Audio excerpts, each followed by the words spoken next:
बोलो सतगुरुदेव की जय। बंदी छोड़ सतगुरु कबीर साहिब की जय। सत सुकृत आदि अदलीय जर चिंत पुरुष मुनिंद करुणा में कबीर सती योग संतान धनी धर्मदास साहिब चूड़ामणि नाम सुदर्शन नाम कुलपति नाम प्रबोध गुरु बाला पीर केवल नाम मोल नाम सत्सनेही नाम नाम पाक नाम प्रगट नाम नाम साहिब की दया बंस व्यास से की दया। वो सतगुरुदेव की जय।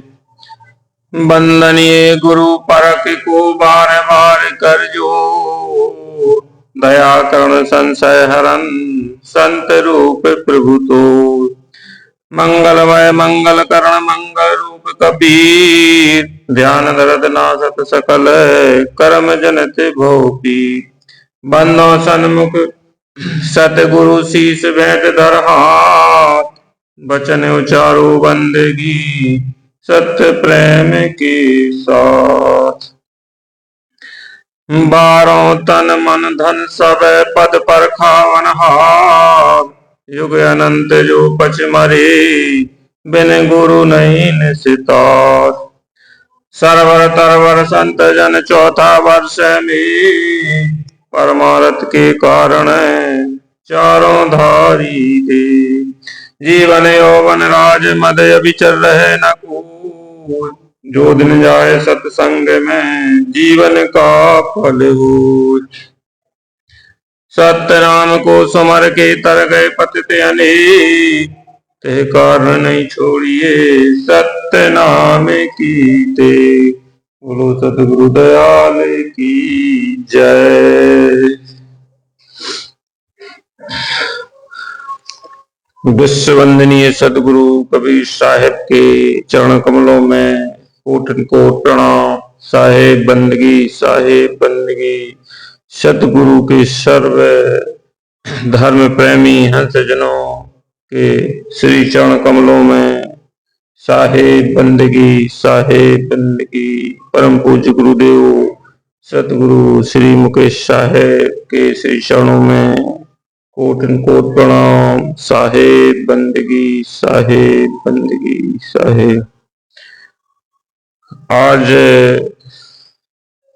सतगुरु की कृपा से सतगुरु के आशीर्वाद से सतगुरु की दया से शब्द श्रुति योग साधना के बारे में थोड़ा सा प्रसंग ले रहे हैं।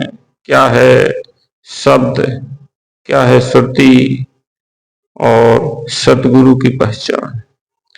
ये शब्द कहाँ से आया, श्रुति कहाँ से आई और श्रुति अपने स्वरूप को कैसे भूल गई। तो साहेब कहते हैं हमारे मूल निज ग्रंथ है कहें कबीर विचार हमारे मूल जाने बिना बूढ़ा सब संसार।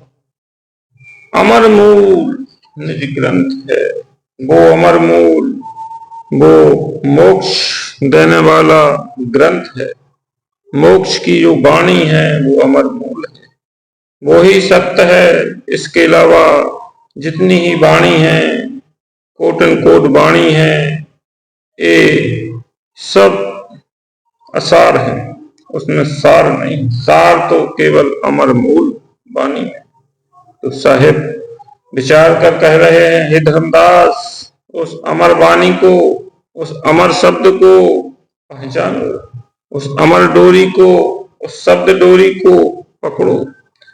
और उस शब्द डोरी को कैसे पकड़ा जाए, उस शब्द को कैसे जाना जाए, जो उसकी साधना सतगुरु कबीर साहेब बता रहे हैं धर्मदास साहेब को। उस साधना का नाम है सबक श्रुति योग। योग कहते हैं जोड़ को। तो शब्द और श्रुति इनका योग कैसे हो, इनका मेल कैसे हो, एक कैसे हो, इस प्रकार समुद्र से बूंद निकली, अब वो बूंद समुद्र में कैसे मिले? इसका जो साधना है, जो विधि है, सतगुरु कबीर साहेब धनी रामदास साहेब को बता रहे हैं, समझा रहे, लिखा रहे हैं, और उनकी कृपा से आज इस वाणी को थोड़ा सा उसका वर्णन कर रहे हैं। तो साहिब ने इस मानव जन्म को सर्वश्रेष्ठ कहा है। साहेब, ये मानव जन्म दुर्लभ है, दुर्लभ मानव से जन्म है, देह मिले ना बारंबार, पक्का फल जो गिर पड़ा बहुर न लागे डार। ये ऐसा सुनहरा अवसर है जो हमको मिला है। ये जो मनुष्य जन्म है, सब जन्मों से चार खान है, चार खानियों में से मनुष्य खानी सबसे श्रेष्ठ है। एक मानव जन्म अनमोल है, श्रेष्ठ है, और इसकी क्षणभंगुरता पर विवेचन करते हुए गुरु और सतगुरु की आवश्यकता हमारे जीवन में बहुत ही आवश्यक है। इस जीवन में, इस मानव जीवन को सफल बनाने के लिए, इस शब्द श्रुति योग के संगम के लिए हमें सतगुरु और गुरु की बहुत आवश्यकता है। बिना गुरु के हम सतगुरु को नहीं जान सकते, बिना सतगुरु के जाने हम उस शब्द को नहीं पा सकते। तो इससे जो साधना है, तो सतगुरु कबीर साहेब ने जो कृपा हम सब पर बरसी है, तो देखिए हठ योग, ध्यान योग, श्रुति शब्द योग की साधना को भी साहेब ने अलग अलग लेवल पर बताया है, कहाँ किसकी जरूरत है। तो जीव कल्याण, जीव उद्धार, जीव के मोक्ष के लिए शब्द श्रुति योग साधना की बहुत जरूरी है। देहधारी जीवों को श्रुति और शब्द की प्राप्ति केवल मनुष्य जन्म में ही हो सकती है। जो मानव, जो मनुष्य का जन्म, जो मनुष्य का तन इस जीव आत्मा के लिए प्राप्त हुआ है, ये मनुष्य जन्म 84 लाख जोनि भोगने के बाद मिलता है। ऐसा शास्त्रों में लिखा है कि 84 लाख जोनि भोग भोग कर तब कहीं मनुष्य जन्म मिलता है। तो हम कई 84 लाख जोनि भोग कर आए हैं, और इस तन में आज हमारे अंदर जो ये आत्मज्ञान हुआ है हम सबको, बड़े भाग हैं, बड़े भाग मानुष तन पावा, सोल दुर्लभ मुनि ग्रंथ गावा। ये इतना दुर्लभ है मनुष्यतन कि इसके लिए सोल दुर्लभ, देवताओं को भी ये दुर्लभ है। ये मनुष्य का जन्म मिलना बड़ा दुर्लभ है, बड़ा कीमती है, अनमोल है, और हम इसको कौड़ी के भाव निकाल रहे हैं, इसको नष्ट कर रहे हैं। जीवन को एक एक पल पल का समय बहुत कीमती है। श्वास श्वास में ना मिले, व्यर्था श्वास मत खोए, ना जाने कि श्वास का आवन होए ना होए। अगर ये श्वास ना आवे, रुक जाए, तो खेल खत्म। इसलिए साहब कह रहे हैं कि श्वास श्वास में नाम ले। एक श्वास बहुत बड़ा कीमती है। एक पल का, एक श्वास का सुमरन हमको हमारी काया कल्प कर सकता है। अगर हम उस तत्व में, उस नाम को अगर हम सुमरन करें, एक पल, एक श्वास में भी उसका स्मरण कर ले, तो हमारा उद्धार हो सकता है। साहब ने तो इतना कहा है, जन्म जन्म की तपस्या एक पल के बराबर नहीं है। एक पल की जो साधना है, जो शब्द श्रुति योग की जो साधना है, एक पल की अगर आपकी श्रुति उस शब्द में अगर समा गई एक पल के लिए भी, तो भी आपका करोड़ों जीवन का फल मिल जाएगा। इतनी वो ताकत है उस योग में, उस शक्ति में, जिसको उसको प्राप्त कर ले। तो शेष 84 लाख योनि में रहने वाले इससे वंचित रहते हैं, इसलिए मनुष्य जन्म को से सभी योनियों में उत्तम व मोक्ष की प्राप्ति कराने वाला माना गया है। सिर्फ अगर मोक्ष, अगर भवसागर से बाहर होना है, अपने जीव का कल्याण करना है, तो सिर्फ ये साधन मनुष्य योनि। बड़े भाग मानुष तन पावा, सुध दुर्लभ मुनि ग्रंथन पावा। शास्त्रों में, वेदों में, पुराणों में इसकी बड़ी महिमा लिखी है। जिसको जो मनुष्य तन मिल जाता है वो भाग्यवान होता है। 21 ब्रह्मांडों में त्रिगुणात्मक जगत का विस्तार काल पुरुष विराट पुरुष ने किया है और इसे सृष्टि कहते हैं। इसे एक अंड भी कहा जाता है। जो सृष्टि है, जो 3 लोक भाषा का एक अंड भी कहा जाता है। इसके उत्पत्ति, सृष्टि और प्रलय समय आने पर होती रहती है, चलता रहता है। तो क्रम अनादिकाल से समस्त देहधारी जीव जन्म मरण के दुख त्रास सहन करते रहते हैं। इससे उनको छुटकारा नहीं मिलता है। छुटकारे की राह सतगुरु द्वारा लिखाई जाने वाली शब्द डोरी को कहा है साहब ने। वो शब्द डोरी क्या है? जो त्रिगुणात्मक जगत से परे, इस त्रिगुणात्मक जो सतोगुण, रजोगुण, तमोगुण, जो 3 प्रकार की शक्ति से 3 लोक भवसागर चल रहा है, ये जो जगत बना है त्रिगुणात्मक माया से, इससे परे सतलोक से लाकर सतगुरु मनुष्य देह में त्रिकुटी पर सर्वप्रथम प्रकट करता है। सतगुरु उस शब्द को सतलोक से लाए हैं और इस मनुष्य देह में त्रिकुटी एक स्थान होता है, तो वहां पर प्रकट करता है। और पुनः वह डोरी बाहर दिखाई, वो जो शब्द डोरी है, जो मकरतार की डोरी है, वो बाहर फिर दिखाई देती है। उसको पकड़कर जीव सतलोक चला जाता है। ये शब्द श्रुति योग साधना की जो विधि है, जो क्रिया है, उसको साहेब बता रहे हैं कि इस शब्द कहाँ से आया, इस शब्द लोक से आया है। और जो अंड के पार है साहिब की बानी है, जगर मगर एक नगर है, अगर की डोरी है, चीनो संत सुजान शब्द घन घोर। जगर मगर एक नगर है, वहां वो नगर है, वो स्थान ऐसा है, जगर मगर है, वहां पर नजर नहीं ठहरती है। अगर की डोरी है, वो जहां वो डोरी है, वो जहां वो डोरी पहुंची है, जहां से भी डोरी आई है, तो वहां पर अगर की डोरी है। इतना वहां जगमग जगमग प्रकाश और सुगंधित है।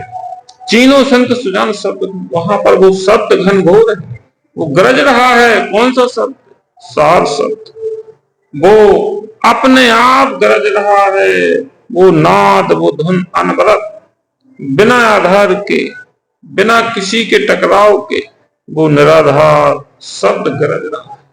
वो सार शब्द, जिसकी ताकत से, जिसकी शक्ति से, वो सुप्रीम शब्द है, जो सारे भूमंडलों को साधे हुए है उसकी ताकत से। उस शब्द की गर्जना गरज रही। अरे डोरी आई अधर से, अधर ही दर्शन होए, काया के बाहर लगे संत कहा। जैसे साहब कह रहे हैं, भाई जो डोरी जो अधर से आई है, गगन मंडल से आई है, आकाश से आई है, और अधर ही दर्शन हुए, उसके अधर ही दर्शन होते हैं परमात्मा के सार शब्द के। काया के बाहर लगे, शरीर के बाहर संत कहा। जो साधना है वो शब्द श्रुति योग साधना है, वो काया के बाहर की साधना है, शरीर से बाहर वाली साधना है। करना तो शरीर से ही है, लेकिन वो ध्यान साधना शरीर के बाहर है। और शरीर के बाहर किस जगह पर है भाई? शरीर के बाहर तो आगे पीछे ऊपर नीचे कहाँ है बताओ? उसका भी स्थान है। तो वो स्थान हमारे जो संत गुरु होते हैं, जो वेदी गुरु होते हैं, जो कढ़ारी संत होते हैं, जिनको शब्द श्रुति योगना का ज्ञान होता है, जिनने उस शब्द श्रुति योगना शब्द श्रुति योग साधना जिन्होंने की है और जिन्होंने वो शब्द प्राप्त कर लिया है, वो ही गुरु, वो भेदी गुरु होते हैं और वो भेद अपने शिष्यों को लखाते हैं और संसार सागर से बाहर निकाल लेते हैं। तो भाई ऐसे अगर संत गुरु जिसको मिल जाए उनकी खोज करो, तभी हमारा और आपका कल्याण है। मकर तारक डोरी है, देखो नैनो भार, सुर नर मुनि जाने नहीं, क्या जाने संसार। उस मकर तार जो डोरी है, साहेब कह रहे हैं देखो नैनो भार, देखो भाई उसको, सुर नर मुनि जाने नहीं, क्या जाने संसार। उस डोरी के भेद को, उस डोरी को सुर नर मुनि कोई नहीं जानते हैं, और हम तुम संसार की तो बात ही क्या है। साहब कह रहे हैं मकर तार, वो मकर तार जिस प्रकार मकड़ी अपना एक मकड़ी का जाला बुनती है, वो एक सीध तार आगे पीछे ऊपर नीचे इधर उधर में, इस प्रकार का वो डोरी होती है। देखो नैन उधार, सुर नर मुनि जाने नहीं, क्या जाने। तो वो मकर तार डोरी जो सतगुरु कबीर साहब ने सप्तलोक से जो डोरी आई है, और हमारी जो सुरती है, जो आत्मा, आत्मा के इस शरीर के बाहर उस डोरी को पकड़ना है, उस डोरी को खींचना है, और जिसको डोरी पकड़ में आ जाएगी वो सीधा, इस प्रकार मकड़ी अपने उस तार पर उतरती है और फिर सीधे चढ़कर वहां चली जाती है, इस प्रकार से फिर हमारी साधना सफल हो जाती है। इसे अंड में 7 पताल, 7 आकाश और 7 शून्यों का भेद बताया है साहब ने। अंड में तो ये सब 21 ब्रह्मांड है, और आगे आद्या माया शक्ति ने जो ब्रह्म बनी हुई है, उसने इस 21 ब्रह्मांडों की रचना का प्रतिबिंब हमारे काया डाल रखा है, प्रतिबिंब परछाई। इस प्रकार टेलीविजन होता है तो सीरियल दिल्ली बंबई कहीं बाहर होता है उसका केंद्र, लेकिन हम मोबाइल में, टीवी में उस सीरियल को, उस नाटक को हम अपने यहाँ देख लेते हैं। ओरिजिनल वो सीरियल वहां चल रहा है, लेकिन ये परछाई जो हम अपने यंत्रों में देखते हैं, इसी प्रकार से इसमें हमारे शरीर के अंदर इस झूठ आद माया ने झूठी रचना को प्रतिबिंब के रूप में इसमें डाल रखा है, और ये माया रूपी है सब कुछ, उसमें जो आत्मा है इसमें भुला जाती है। तो साहब कह रहे हैं कि इस 21 ब्रह्मांडों की रचना का प्रतिबिंब इस माया ने शरीर में डाल दिया है, तो इसमें श्रुति फंस गई है। श्रुति फंसी संसार में, तासे पड़ गए दूर, श्रुति बांध अस्तर कहो आठों पर। श्रुति ये संसार क्या है, हमारा शरीर है, ये इंद्रियों का घाट है। श्रुति जो मन के अधीन होकर इसमें उलझ गई है, क्योंकि मन का काम ही है विषय वासना, इधर उधर इंद्रियों के घाट में जो मन चंचल होता है, वो मन श्रुति को फंसा देता है। श्रुति मन दो अलग चीजें होती हैं। अवगत रचना रची अंड माही ता का प्रतिबंध धारा है, आदि माया की नी चतुराई, झूठी बाजी पिंड दिखाई। अवगत रचना रची अंड माही ता का प्रतिबंध धारा है। त्रिगुणात्मक जगत 21 ब्रह्मांड में सतलोक की नकल की गई है, और इस नकल का प्रतिबिंब आदि माया शक्ति ने काया में बड़ी चतुराई से डाला है। समस्त ऋषि मुनि पीर पैगंबर ने इस काया में शरीर में प्रतिबिंब देखकर लौट आए हैं, सभी उसी में उलझ जाते हैं। इस त्रिगुणात्मक शक्ति से बाहर कोई ऋषि मुनि तपस्वी बाहर नहीं निकल पाता है, क्योंकि वो इस प्रतिबिंब में, इस झूठा जो खेल चल रहा है, इसमें उलझ जाते हैं। तो भाई साहब कह रहे हैं कि इस त्रिगुणात्मक सृष्टि के पार जो सतलोक है, वहां तक जा सके ना जा सके, वहां कोई नहीं पहुंच सकता है। वहां पर वही पहुंच सकता है जिसने इस प्रवात्मक शक्ति के पार बाहर हुआ है, पार गया है। कबीर मार्ग कठिन है, मुनिजन बैठे था, तहां कबीरा चढ़ गया, गा सतगुरु की साख। साहिब का मार्ग बहुत कठिन है। साहिब कह रहे हैं वो मार्ग जीना है, बहुत कठिन है। मुनिजन बैठे था, ऋषि मुनि थक कर बैठ गए हैं, उनकी गम नहीं वहां जाने की। तहां साहिब कह रहे हैं, तहां कबीरा चढ़ गया। साहिब कह रहे हैं कि मेरे नाम का बल, मेरी शक्ति का बल, मैंने जो डोरी, शब्द डोरी को जो मैंने वहां से डाला है, अगर सतगुरु की ये साख है, सतगुरु की जो शक्ति है, सतगुरु का स्मरण है, उसके बल से वो हंसा सतलोक को पहुंच सकता है। तो साहेब हठ योग, प्राणायाम योग, ध्यान योग आदि सब क्रियाएं सतगुरु कबीर साहब के मकरतार डोरी को नहीं रखा सकते हैं। ये जितने ये क्रियाएं हैं, ये साधनाएं हैं, हठ योग, प्राणायाम, ध्यान, समाधि, जे इनके द्वारा उस मकरता डोरी को नहीं रखा जा सकता।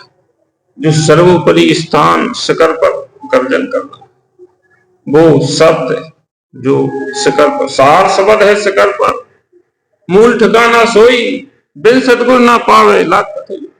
वो शब्द कहाँ है? वो शिखर पर है। तो बिन सतगुरु पावे नहीं। अब सतगुरु कौन है? देही को सतगुरु कहे, यह तो दूधर ज्ञान, चार दाग आवे नहीं, ताको सतगुरु जाओ। तो सतगुरु जो आज के जो देहधारी संत हैं, वो सतगुरु उनको कहना अच्छी बात है, बुरा नहीं है, लेकिन वास्तव में सतगुरु कौन है? सतगुरु वास्तव में वो है जो चार दाग से न्यारे सतगुरु अजरो अजर शरीर दास मलुक सलूक कहते हैं, खोजो कसम कबीर।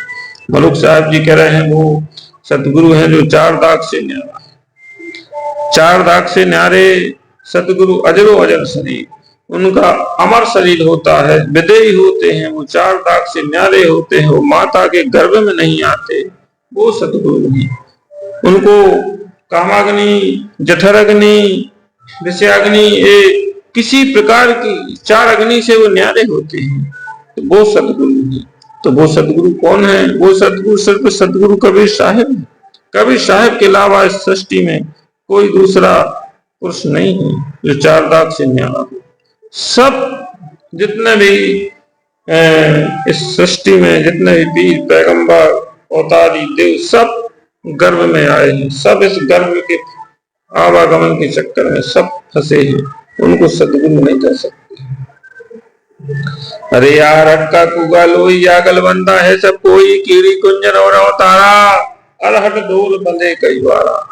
चीटी से लेकर अवतार, ब्रह्मा विष्णु महेश तक ये सब जन्म मरण के चक्कर में है, तो वो सतगुरु इनसे न्यारा है। तो वो सतगुरु कबीर साहब है, और बिन सतगुरु पावे नहीं। अब वो सतगुरु बिना सतगुरु के उस नाम को, उस शब्द को नहीं पा सकते, उस शब्द डोरी को नहीं पकड़ सकते। तो जिस पर सतगुरु की कृपा होती है, दया होती है, वही उस चीज को, उस शब्द को लग सकता है। मकरी उतरी तार गहे, उड़ट चढ़ी गहे तार, ऐसे सुरत शब्द है गहे जात न लागे बार। साहब कह रहे हैं कि धर्मदास जिस प्रकार मकरी उस तार के नीचे आ जाती है और पुनः उसी तार पर चढ़कर शिखर पर पहुंच जाती है, इसी तरह अगर श्रुति और उस शब्द को पकड़ ले, गह ले, तो वो सतलोक जाने में एक पल की समय नहीं लग सकता है। इस प्रकार से साहब कह रहे हैं कि तो भाई जो ऐसे जीव आत्मा अपनी स्वर शब्द को गहकर पुनः अपने निज लोक, अपने स्वरूप को प्राप्त करने में देर नहीं लगती। तो सर्वप्रथम समर्थ सत्पुरुष अपने आप में स्थित थे। जो सत्य पुरुष थे वो अपने आप में स्थित थे, स्वतंत्र थे, किसी वहां ना वहां सूरत थी, ना वहां शब्द था, ना वहां कोई रूप था, ना रंग था, ना वाणी थी, कुछ नहीं था वहां पर। तो वह कैसा था, वह कौन था, उसको देखने वाला कोई नहीं था, उसका वर्णन नहीं किया जा सकता है, इसलिए उसे अकह कहते हैं। अकह अकह कहते हैं, इसको कहा नहीं जा सकता, इसका वर्णन नहीं किया जा सकता। अगम कहते हैं, जिसके वहां पर किसी की गम नहीं है, कहने सुनने से वह परे था। जब समर्थ साहेब सतपुरुष वजूद में आया, अर्थात लखा जाने लगा, दिखाई देने लगा, सुनाई देने लगा, तभी शब्द स्वरूप हुआ, तब वहां से वह शब्द स्वरूप में परिवर्तित हो गया। वो शब्द आने नाद, एक धुन वहां प्रकट हो गया शब्द, और उसी शब्द से 88,000 दीपों को, जो 88,000 दीप बन गए अपोवाप, और जो 16 सुत, एक नाल 16 सुत लाइन, जो उसी शब्द से जो 16 सुत तैयार हुए थे, 16 अंश तैयार हुए थे सतपुरुष के, उनको इन 88,000 दीपों में बंटवारा कर दिया कि जाओ फलाने दीप, ठिकाने दीप, यहाँ वहां जगन तगर उनको विस्तार में फैला दिया और बिठा दिया, उनको सौंप दिए। 88,000 दीपों में नौतम सूरत का पद निर्वाण विदेही लोक सतलोक में सतपुरुष की 4 अवस्थाओं में। अब वहां से जो नौतम सूरत का पद है वो सर्वोच्च है, वो विदेही लोक है, अनामी लोक है, और जहां सतपुरुष की 4 अवस्थाएं हैं, लेकिन पुरुष एक ही, 4 अवस्थाएं हैं उनकी, लेकिन वो है एक ही पुरुष। कहने के लिए सतपुरुष, विदेही पुरुष, अगम पुरुष, अनामी पुरुष, नौतम पुरुष कहलाते हैं। इन मुकामों की नकल करते हुए काल पुरुष ने 5 शब्दों को प्रकट किया है। सहस्त्र दल कमर पर ज्योति निरंजन, ओंकार, अलंकार, सोहम तथा सतनाम, जिसे प्रकट कर ऋषि मुनि, पीर, पैगंबर, साधु संतों को उलझा दिया है, और वे सब सर्वात्मक अंड में भटकते रहे और सतपथ से बेखबर रहे। तो सतगुरु कबीर साहब ने 4 सार शब्द होने का निर्णय इस शब्द द्वारा किया है। 4 प्रकार के सार शब्द हैं। एक सार है पिंड में, दूजा ब्रह्मांड जान, तीजा अंड के पार है, चौथा असली जान। एक सार है पिंड, दूजा ब्रह्मांड जान, और तीजा अंड के पार है, चौथा असली जान। इसी को एक दूसरी साखी में कहा है कि कबीर साहब ने 4 राम बताए। एक राम दशरथ का बेटा, एक राम घट घट में लेता बैठा, एक राम का सकल पसारा, और एक राम सबहू से न्यारा। यही वो चौथा असली है।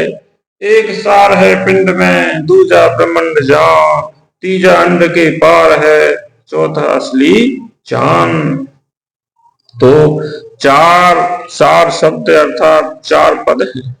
इन चारों पदों में अर्थात 4 श्रेणियों में सकल मानव समाज, ऋषि मुनि, संत महात्मा अथवा हंसजन अपने पद का अनुभव रखते हुए उन श्रेणियों में निवास करते हैं।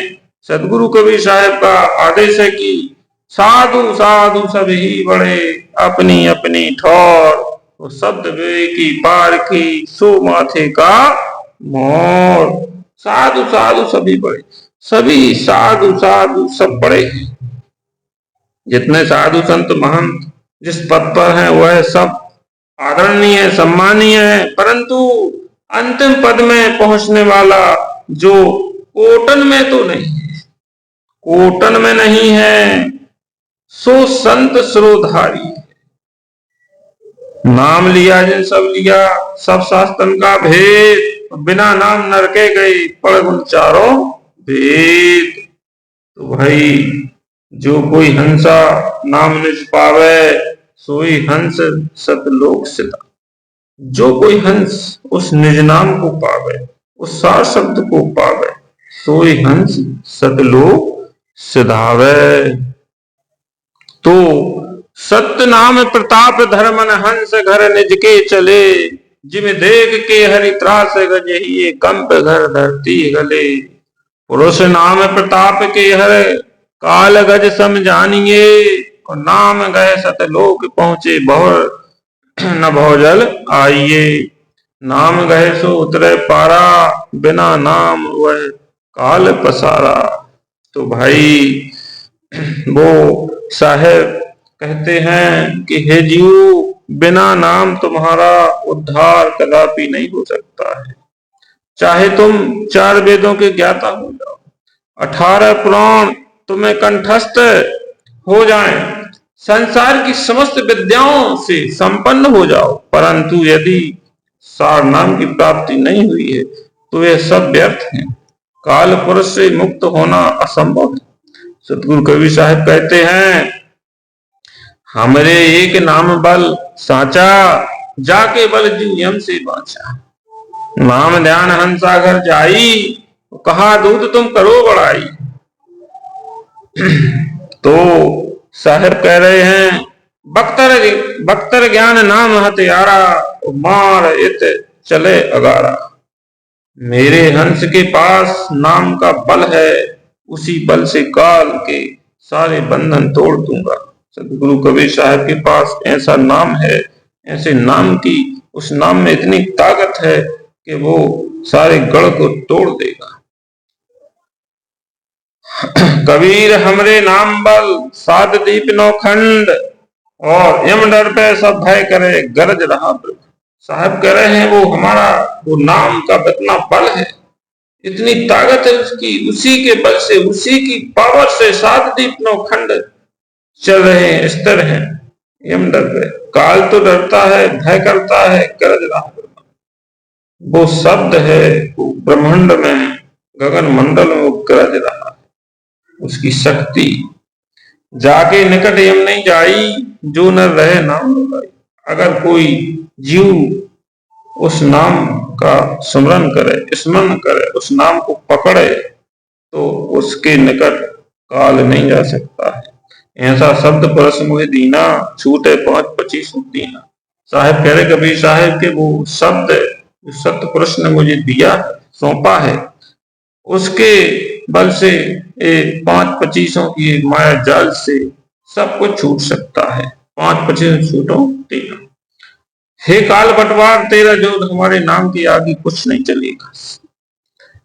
तू मेरे हंस का कुछ नहीं बिगाड़ सकता है। साहब कह रहे हैं काल से, क्योंकि सतपुरुष समर्थ ने मुझे अनमोल नाम दिया है। मानो वह एक खड़ग है, एक तलवार है, वह तेरे सभी बंधनों को काट कर जीवों को सतलोक दे जाएगा।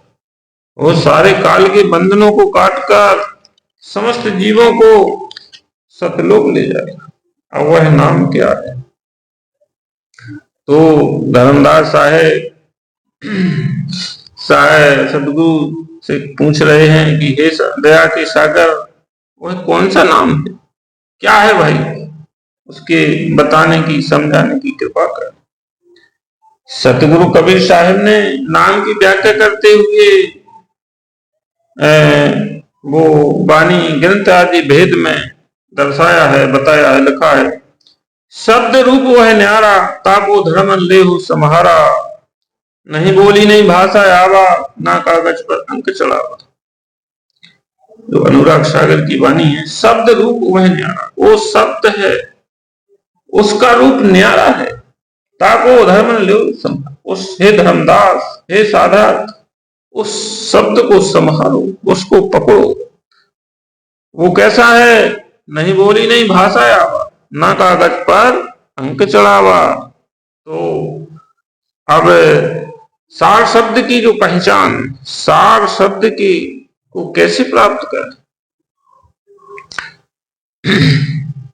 उस सार शब्द को कैसे पावें, कहां से पावें, कौन गुरु के पास वो सार शब्द होता है?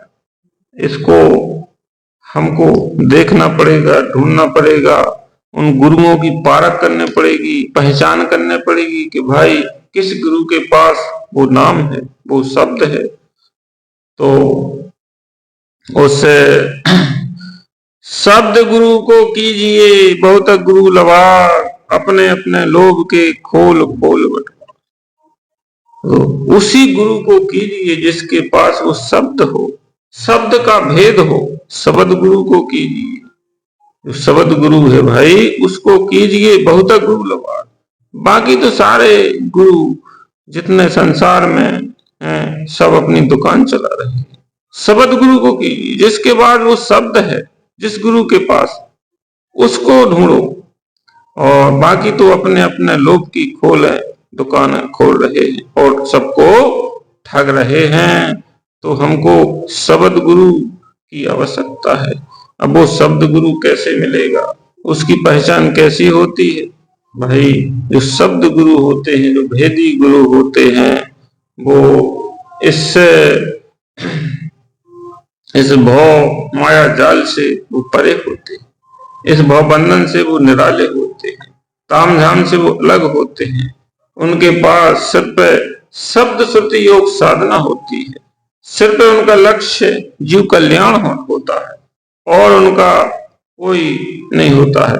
वो जीवन रहते हुए मरे के समान रहते हैं, कमल पत्र के समान रहते हैं। वो गुरु होते हैं, वो बिरले होते हैं जिनके पास भेद होता है, जिन्होंने वो शब्द को प्राप्त किया है। अब वो शब्द कैसा है भाई, कहाँ मिलेगा, किसके पास मिलेगा? साहिब सदगुरु कबीर साहब ने कहा है, बिना मसीह की लेखनी बिना अंक की छाप, कहें कबीर धर्मदास से वो है वंश के पास। बिना मसीह की लेखनी वो शब्द है, वो लिखने पढ़ने वाला नहीं है।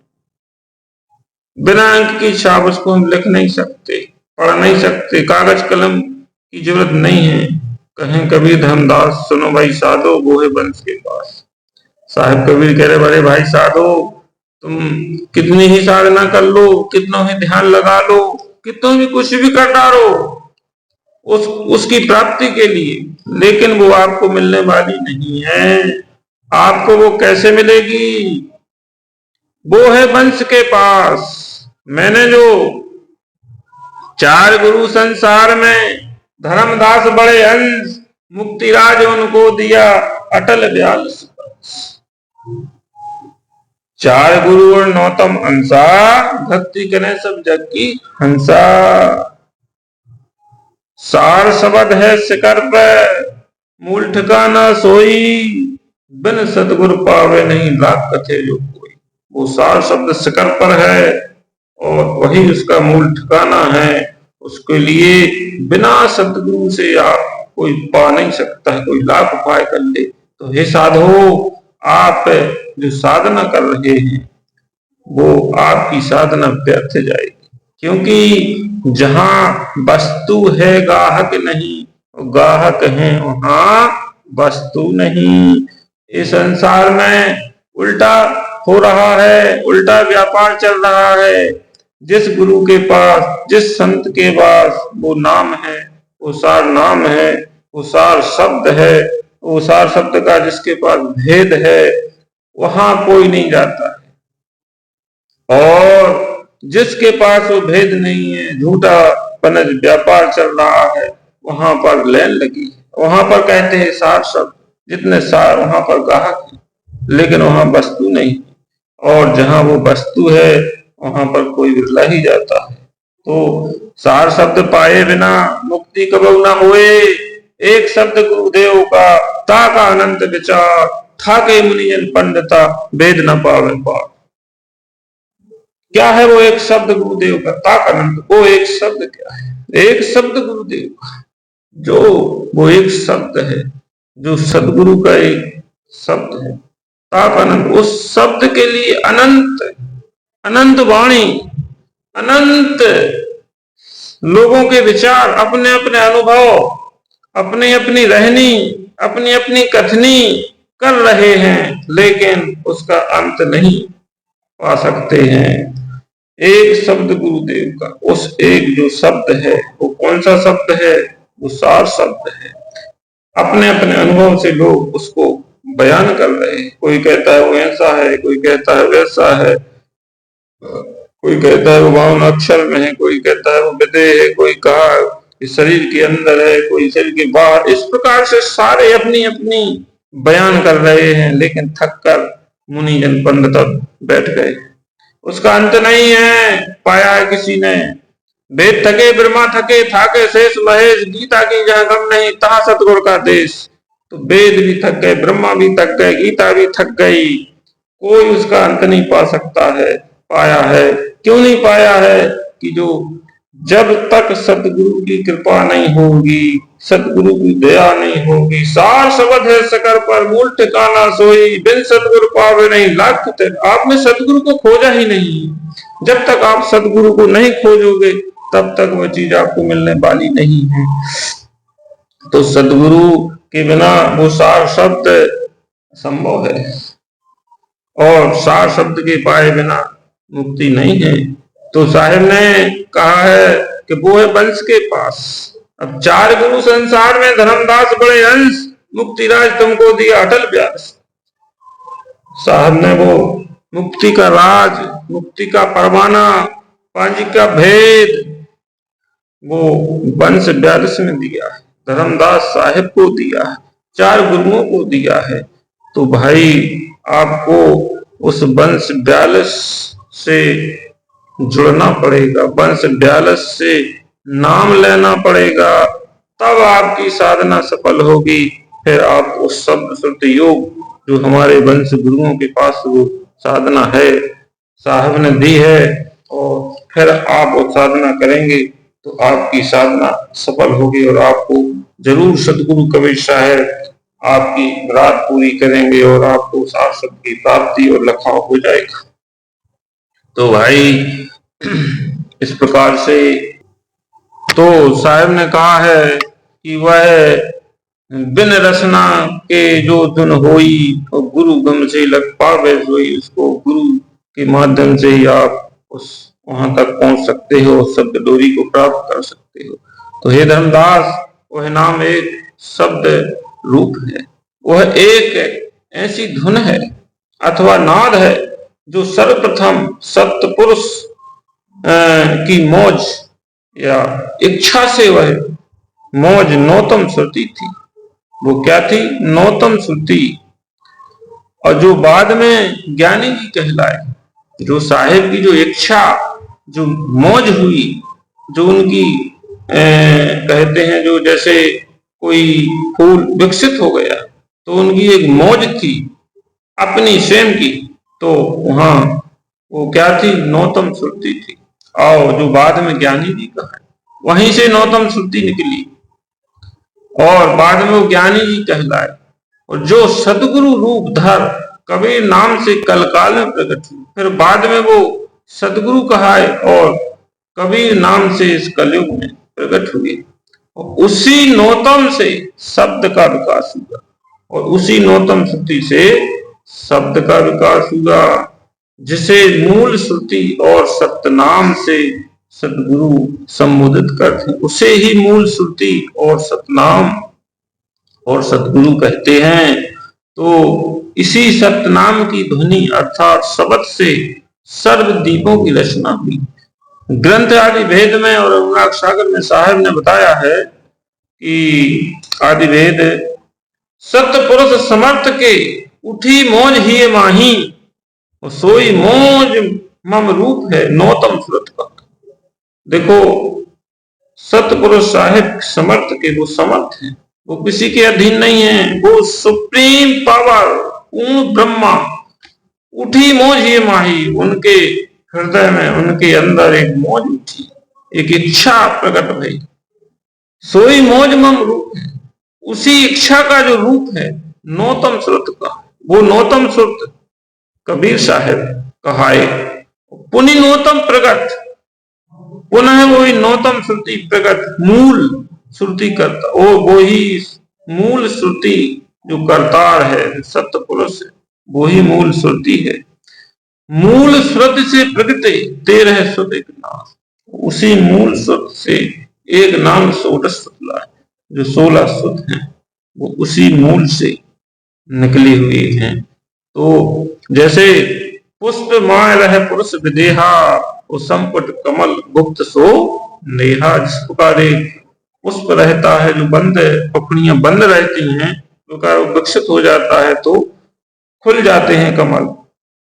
इसी प्रकार से सत्य पुरुष जो स्थिर थे तो वो विकसित हो गए, क्रिया में आ गए। इच्छा की ने अंश उपजाए, और उन्होंने जो इच्छा की तो अंश उपज गए। और हंसन देख हर्ष बहु पाए, और जो हंसों को देखकर उनको बड़ा आनंद आया, हर्ष और प्रसन्न हुए सारे। तो इस प्रकार से सृष्टि का आरंभ होगा। प्रथमे पुरुष शब्द प्रकाशा, लोक जीव रच की निवास। प्रथम शब्द से सत्य पुरुष ने शब्द निकला, और शब्द से सब लोग दीपों की रचना हुई। अर्थात सर्वप्रथम शब्द का प्रकाश हुआ, जो एक ध्वनि है, नाद है, आवाज है, वही शब्द नाम। साहिब आगे कहते हैं, निज ने अक्षर गुप्त है, सोई नाम ने सार। कहें कबीर धर्मदास, उगते ही गए उतरो पार। वो ने अक्षर जो गुप्त है, वो ही निज नाम है, वो ही हमारा मूल है, वो ही हमारा सार है। तो कहें कबीर धर्मदास, उगते ही गए उतरो पार। जो उसको कहता है, जो उसने पकड़ा है उसको, निज नाम को, सार शब्द को, वो संसार के उलझन से पार हो गया, इस त्रिगुणात्मक माया से बाहर हो गया। नाम बिना, जो नाम बिना अक्षरों का है और अकह है, अर्थात कहा नहीं जा सकता, कहने सुनने से वो न्यारा है। वो 52 अक्षर से परे है, अबोल है, जिसका जिह्वा द्वारा स्मरण नहीं किया जा सकता। हम बोल नहीं सकते क्योंकि वो वाणी वचन से न्यारा है, वो विदेह है। अजपा जाप अजपास, अब अजपा स्मरण घर घट विषय, दीना सृजन हार। ताहो सो मन लग रहे, कहें कबीर विचार। वो अजपा है जो सुमरण है, जो घट विषय, दीना सृजन, उस सृजन अन्य वो अजपा जाप जो हमारे अंदर हो रहा है वो दिया है। अगर उससे मन लग रहा है, कहें कबीर विचार, तो आपका जीवन सफल है। तो जो अजपा, जो बिना जपे जो जप हो रहा है, उस पर ध्यान लगाना, वही अजपा जाप है। वह नाम अजपा है जिसका जाप नहीं किया जा सकता, उसका जाप नहीं किया जाए, वो स्वयं होता, अपने आप चल रहा है। वो जिह्वा के द्वारा बोले नहीं जा सकता है उस नाम को, और वो कागज कलम से न्यारा है, उसको लिखा पढ़ा नहीं जा सकता। गुरु उसे कानों में नहीं सुना सकते, हाँ वो लिखाया जाता है, वो सैन से समझाया जा सकता है, सैन के द्वारा वो लिखाया जाता है, बैन या वाणी द्वारा नहीं, क्योंकि वो वाणी वचन से न्यारा है, भाषा में नहीं आता, नहीं कागज पर अंग चढ़ाई, कागज पर लिखा नहीं जा सकता है। विदे ध्यान और शब्द की महिमा अनुराग सागर में साहब ने वर्णित है। जाप अजपा हो सहज धुन, परख गुरु गम लीजिए। मन पवन थिर कर शब्द निरखे, कर में मनोमथ मारिए। शब्द सार विदेह निरखत, अमर लोक सिधारिये। होत धुन रस ना बिना, कर माल बिन निर्वारिये। अजपा जाप हो सहज, वो सहज है, उसको करने की जरूरत नहीं है, सिर्फ उसको लिखने की जरूरत है। परख गुरु गमदारी, अगर आपके गुरु में उसकी परख है, गुरु में गम है, गुरु ने उसको जाना है, उस भेद को पाया है, वो साधना गुरु ने की है, तो वो आपको बता सकते हैं। और मन पवन थिर कर, वो उसको मन पवन, श्रुति नृत्य मन और पवन थिर कर। और जो हमारे जो भेदी गुरु होते हैं, शब्द गुरु होते हैं, वो एक नाम देते हैं, वो नाम 52 अक्षर वाला होता है, उसका स्मरण कर के उस शब्द श्रुति योग साधना की जाती है। शब्द सार विदेह नरकत, अमर लोक फिताई, वो सार शब्द है जो विदेह है, उसको निरख, उसको हम देखते हैं, निरखते हैं और पकड़ते हैं। कैसे देखते हैं? इन आंखों से नहीं देख पाते हैं उसको, श्रुति की आंखों से देख ले वह देख।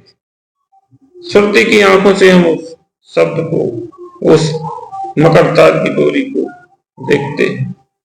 और होत धुन रसना बिना कर माल बने, उसका सुमरण, उसके सुमरण के लिए माला की आवश्यकता नहीं है।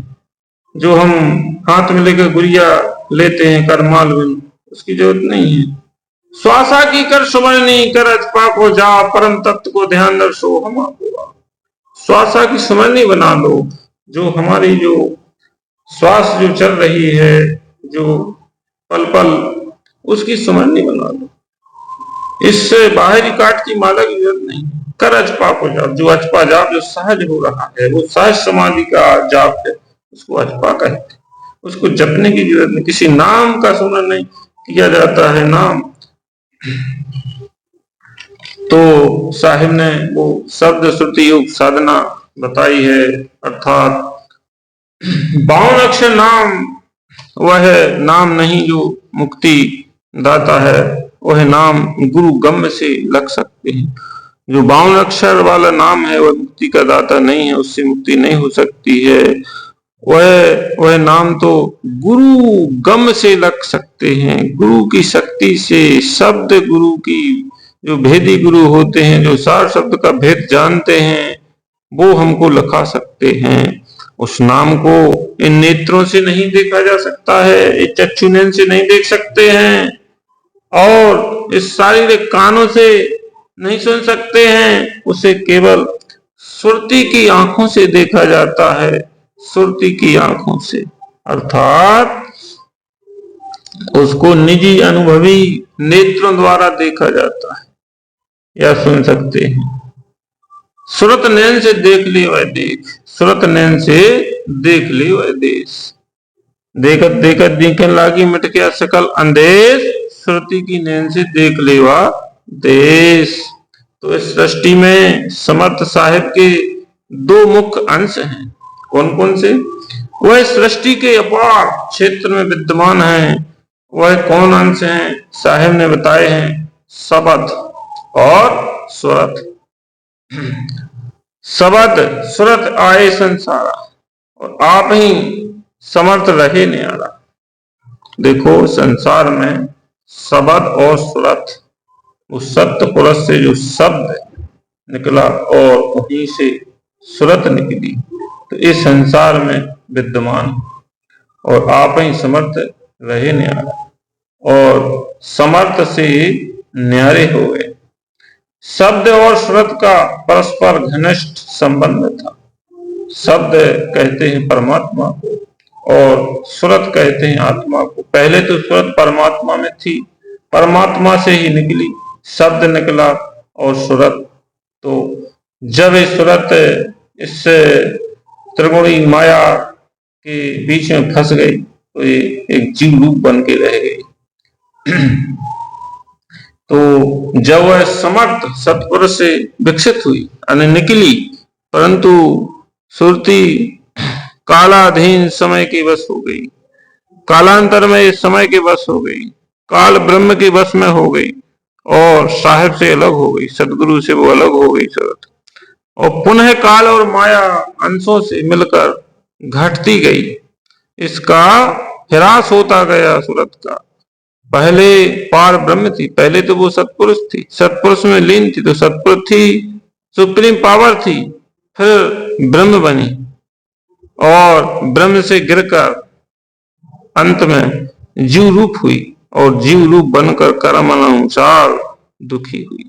जब जीव रूप में आ गई तो नाना प्रकार की योनियों को भोगने लगी और दुखी हो गई। साहिब कहते हैं, पुरुष अंश प्रथम सही, काल अंश भयो फिर अंश माया भी, उन त्रिगुण लियो फेर। तो घटते घटते यूं घटी जीव रूप भई आप, आदि बाप से बिछुड़कर सहे बहुत संताप।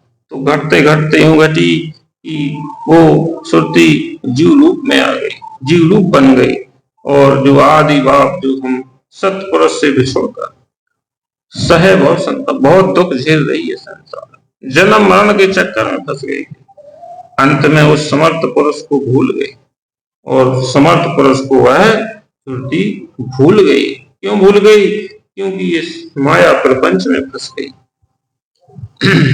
क्योंकि तो श्रुति उस समर्थ पुरुष को भूल गई। श्रुति फंसी संसार में, तासे पड़ गए दूर, श्रुति बांध अस्तर करो आंखों पर। जो हमारी श्रुति है, जो संसार में ये फंस गई। ये संसार हमारा शरीर, शरीर के अंदर जो हमारी श्रुति है, ये इंद्रियों के घाट, ये मन के वशीभूत होकर इस संसार में, संसार रूपी शरीर में फंस गई है। इस प्रकार से वो सत्पुरुष से दूर हो गई है, अंतर हो गया है।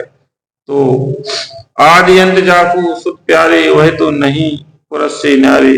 लेकिन आदि अंत में जो सत्पुरुष के जो शुद्ध प्यारे, वह तो नहीं पुरुष से न्यारे। पुरुष से वो शुद्ध भूल गई, लेकिन जो शब्द है, शब्द, वो शब्द उस सत्पुरुष को नहीं भूला। वो शब्द अपनी जगह स्थिर रहा, वो विचलित नहीं हुआ, वो इस काल के फांस में नहीं फंस पाया है।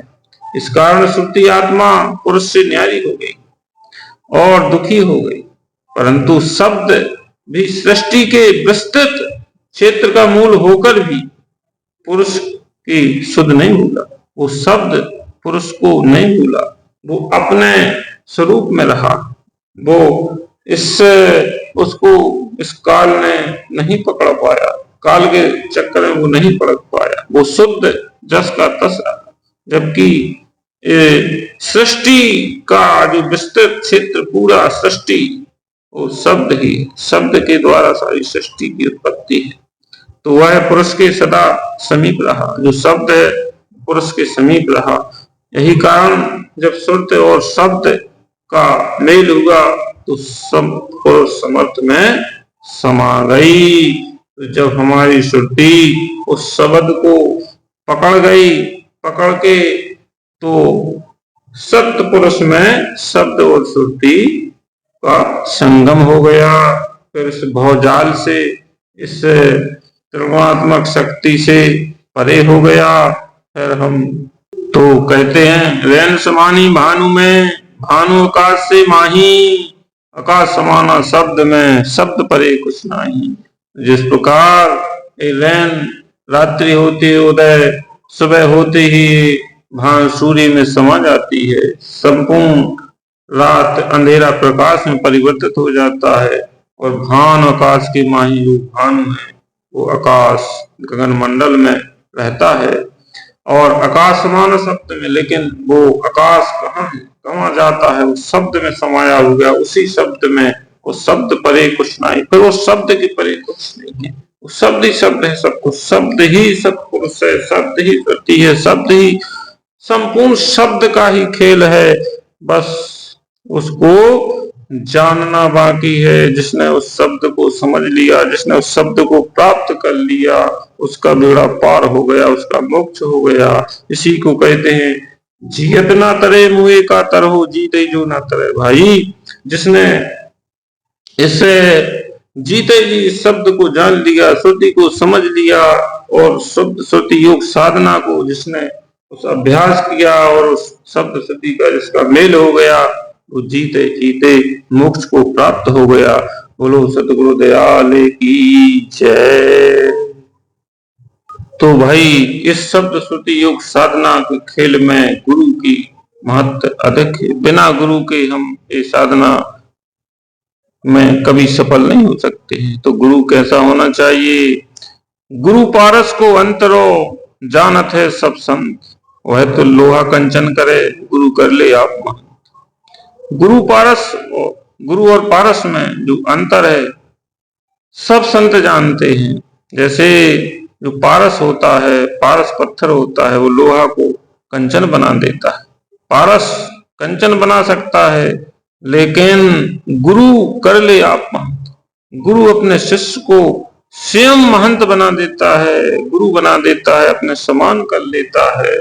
लेकिन वो लोहा होता है, जो पारस होता है, तो लोहा को सोना बना सकता है, पारस नहीं बना सकता है। तो इस प्रकार का गुरु होना चाहिए जो शिष्य को महंत बना दे, गुरु बना दे। अपनी जो जितना उसके पास है, जितना भेद है, वो अपने शिष्य को दे दे, तो वो ही सच्चा गुरु है।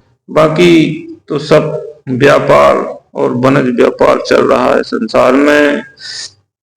तो भाई सतगुरु शब्द भेदी गुरु को खोजो, तभी आपका और सभी का कल्याण है।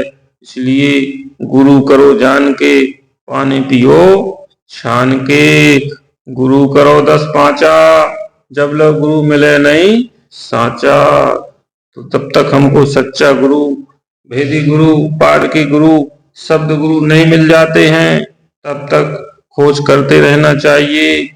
पड़े रहो दरबार में, धक्का-धनी के खाओ इस प्रकार से। तो आज के सत्संग में इतना ही। बोलो सतगुरु दयाल की जय। साहेब बंदगी साहेब।